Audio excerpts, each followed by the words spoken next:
안녕하십니까. 셀코TV 구독자, 시청자 여러분. 세상에서 가장 쉬운 재테크, 탐나는 재테크 시간입니다.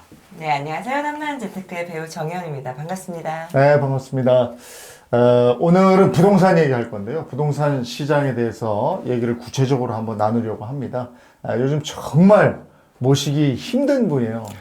이분이 노스트라다무스처럼 막 부동산 시장을 맞추고 막 이러셔가지고요.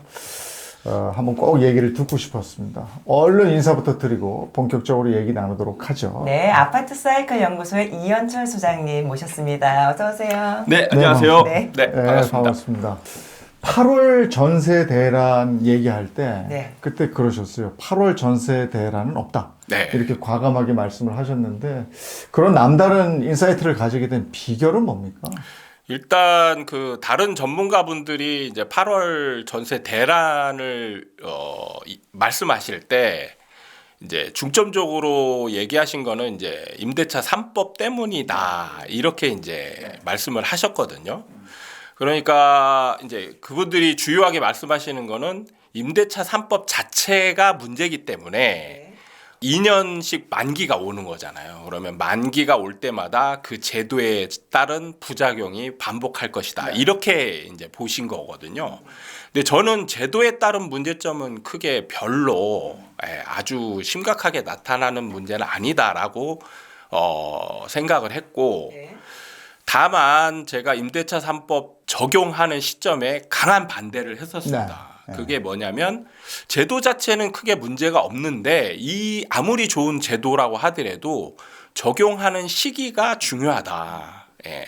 근데 지금 같이 이렇게 과열된 시기에 매매가도 올라가고 전세가도 올라가는 시점에 이런 전세가 가격을 통제하는 이런 정책을 쓰면 오히려 부작용이 굉장히 심하게 나타날 가능성이 크다. 이것 때문에 반대를 했어요. 그래서 실제로 부작용이 나왔죠. 예, 부작용이 엄청 크게 나타났고, 그러니까 부작용은 나타났는데 그러면 이제 2년 뒤에는 어떻게 되느냐? 네.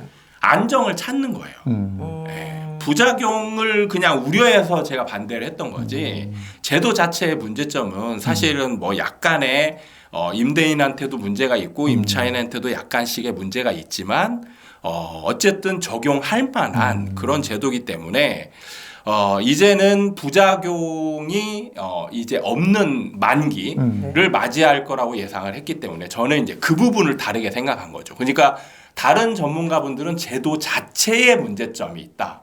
근데 저는 제도 자체의 문제점이 아니고 시기의 문제점이다. 그러면 2년 만기가 도래하는 시점에는 이제 부작용이 없고 이제 생태계 이 전세시 임대차 시장에 적응하는 그러한 모습으로 나타날 것이기 때문에 저는 이제 전세 대란이 없을 거라고 본 것이죠.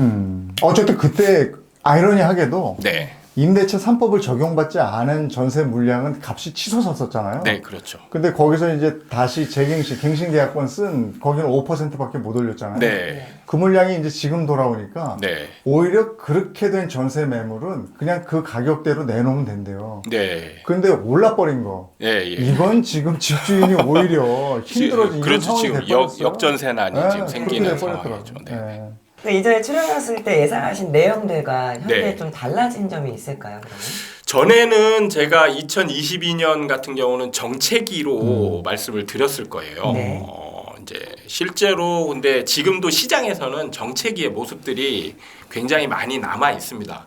그러니까 정체기라는 게 어떤 거냐면 집을 가진 사람들은 아직도 상승에 대한 기대치가 남아 있어요. 네. 그래서 집을 팔려고 하지 않습니다.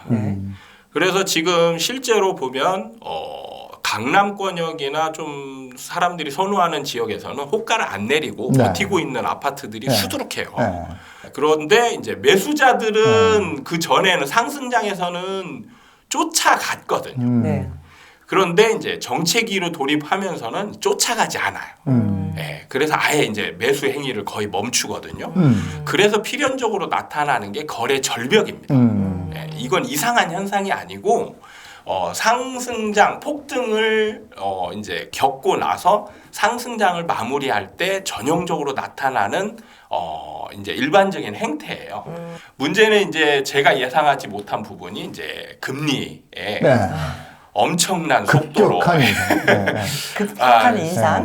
어떻게 보면 사상 최초로 맞이한 거죠. 그러네. 예, 자이언트 스텝을 3번인가 몰라도 맞았죠. 너무너무 네. 몰랐으니까. 그러니까 이런 게 이제 방향이 같은 거예요. 네. 시장이 하락장으로 넘어가는 네. 상황에서 금리 인상이 하락 역할을 하니까 네, 예, 이게 이제 충격으로 작용하면서 하락 속도가 좀 빨라진 상황이 만들어졌습니다. 그래서 저는 올해까지는 네. 그러니까 2022년까지는 정체기가 유지될 것이다라고 이제 전망을 했었는데 금리 인상으로 인해서 하락 진입 속도가 빠르게 진행되었다. 이렇게 보시면 될 것 같습니다. 매수 매도가 없는 거래량이 없는 정체기를 점치셨는데 네. 그게 아니고 너무 급격하게 하락을 해버렸다 이런 그렇죠. 말씀을 정체기가 한 6개월 정도 그 정도 갈 진행되고, 줄 알았는데 예, 그 다음에 이제 6개월부터는 네. 이제 하락장으로. 네. 그러니까 버티고 있는 사람 중에 이제 못 버티는 이제 빠르게 팔아야 되는 그게 사람들이 나와서. 급매물을 던졌는데 잘 안 사는 거예요. 네. 그러니까 급매가 나온 거죠.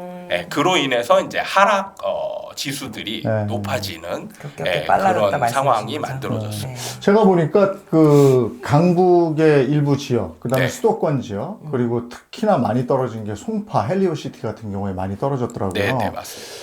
근데 그럼에도 불구하고 네. 서초, 강남, 한남으로 대비되는 네, 네. 예전에는 서초, 강남, 송파 이랬는데 네.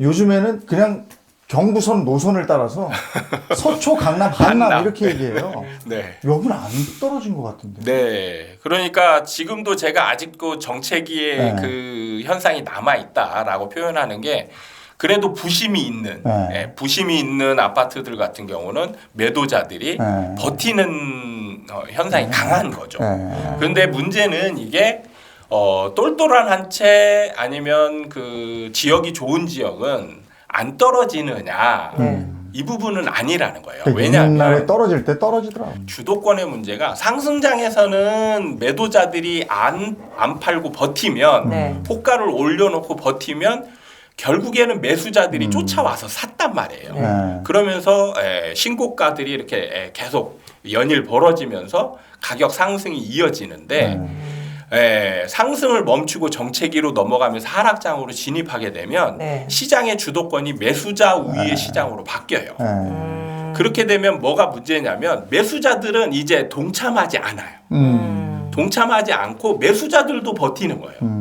그러니까 지금 말씀하신 한남 지역 같은 경우 이제 버티지만 네.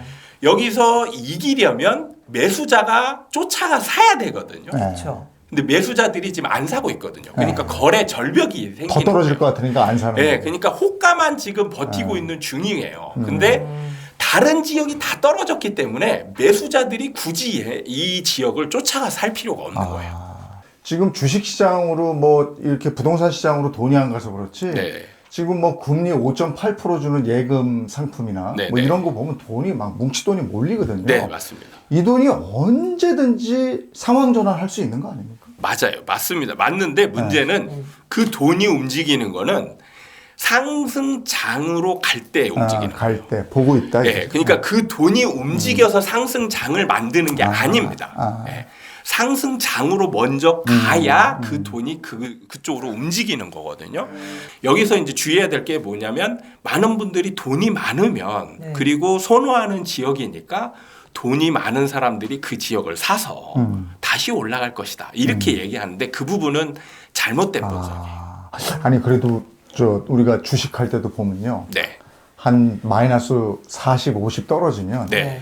그거 이상 떨어지겠어 이러고 한번 이렇게 줍줍을 해보거든요. 네, 네. 그래서 요즘에 최근에 송파 쪽에 네. 줍줍하러 나서는 분들도 있다고 그러던데 네, 네. 그건 상황 포착이 안 되고 있습니까? 줍줍하는 분들이 지금 송파 같은 경우나 중개사들 얘기 들어보면 이제 저가 매물들이 네. 거래들도 되고 집을 내놨던 분들이 또 매물을 걷어들이고 글쎄요. 호가도 올린다라고 네, 하거든요. 근데 이게 독이에요. 이게 독입니다. 네.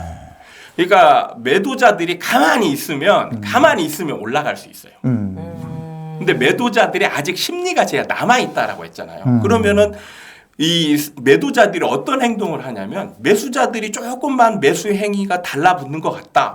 그러면 진짜 신기하게 한 명 예외 없이 다 같이 호가를 높이고 매물을 걷어들이는 행위를 해요. 예. 사실 매수자들은 지금 금매니까 싸니까 사는 거거든요. 그렇죠. 맞아요. 예. 근데 호가를 올려버리면 싼 물건이 안 되잖아요. 예. 그리고 지금 하락장으로 갈 거를 지금 우려하고 있는 상황에서 급매물이니까 그냥 싸게 사서 버텨보자 이런 의미가 있는데 호가를 올려버리면 비싼 가격에 사서 물리는 거 아니냐라는 그 정책이 전에 상투 상황에 비슷한 상황이 또 벌어지는 거예요. 그럼 매수자들은 이제 거기에 참여하지 않거든요. 주민들도 싸게 내놓으면 그 집 막 뭐라 그런다고 그러더라고요. 그쵸. 지금 집값 지금은 그러니까 제가 이 부분을 좀 자세히 좀 분석을 해봐야 될 게 뭐냐면 네. 많은 분들이 집을 실거주 목적이라든지 이런 쪽으로 분석을 많이 하시거든요. 네. 실거주 목적이면 사실 이런 행위가 나오면 안 되죠. 내가 살아야 되니까. 네, 주민들이 사실 집값 떨어진다라고 해서 막 이거를 담합해가지고 이걸 떨어지지 말자 방지하고 막 이런 행위는 실거주가 아니란 얘기예요. 투자 목적이라는 거죠. 집값이 떨어지는 거에 절대적으로 반응한다는 얘기잖아요. 실거주보다는 투자 목적이 훨씬 강하다는 거예요. 그래서 우리나라의 주거의 모든 시장 참여자들은 실거주 목적은 제가 1도 없다라고 표현을 하는 게 그런 겁니다. 자, 부동산 시장에 대해서 알아보고 있습니다. 이현철 소장과 함께합니다.